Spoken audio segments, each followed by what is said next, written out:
Assalamualaikum warahmatullahi wabarakatuh. Selamat malam saudara-saudaraku semua. Baiklah, sebelumnya kita akan menjawab pertanyaan daripada subscriber kita. Ada pertanyaannya, Mas. Coba paparkan atau ungkap rahasia di balik napas.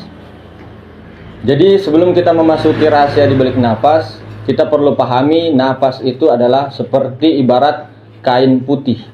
Napas itu ketika diisi dengan kalimat Allahu atau Hu Allah atau Allah Allah, itu akan menjadi cahaya yang terang di dalam hidup kita. Maka sejatinya napas itu adalah Allah itu sendiri. Kalau diurut, karena napas ini adalah nyawa kita. Nyawa itu adalah ruh itu sendiri. Di dalam ruh itu sendiri ada sir. Di dalam sir itu aku, kata Allah.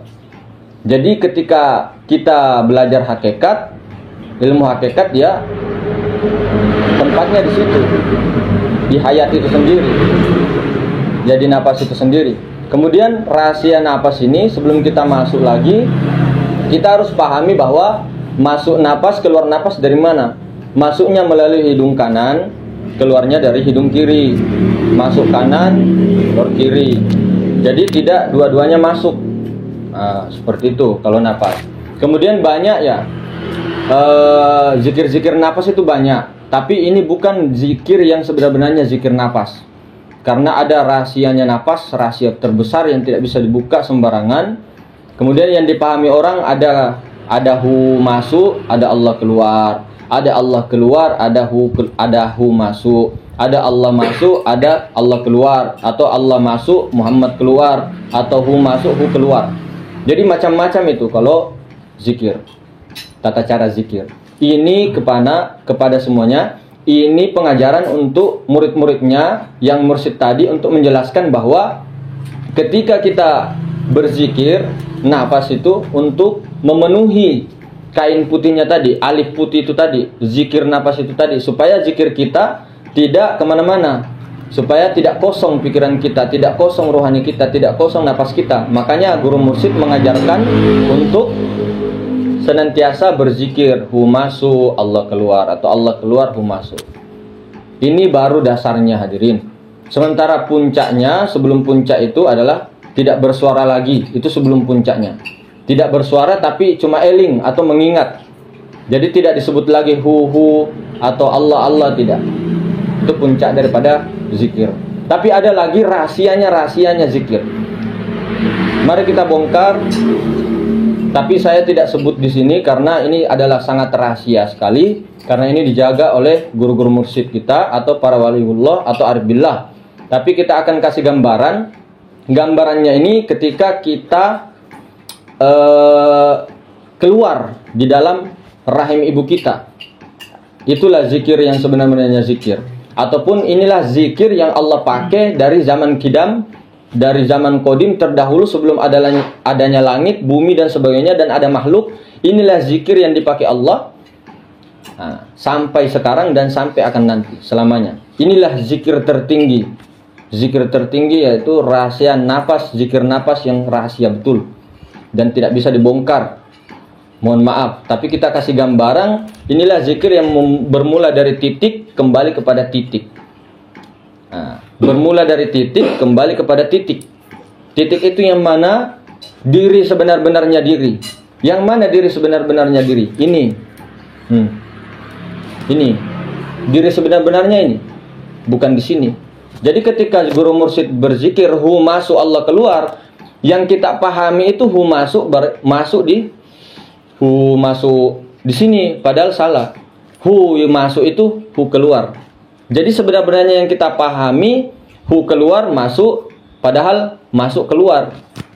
Jadi hu itu keluar karena ini sejatinya diri kita.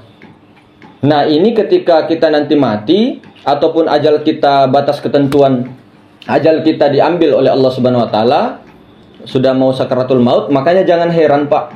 Jangan heran, Bu. Tetangga kita atau orang-orang terdekat kita banyak yang sakaratul maut itu sesak napas karena tidak tahu jalan pulang.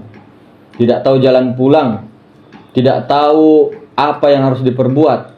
Makanya kita kasih gambaran, saya sudah bahas di konten-konten sebelumnya juga.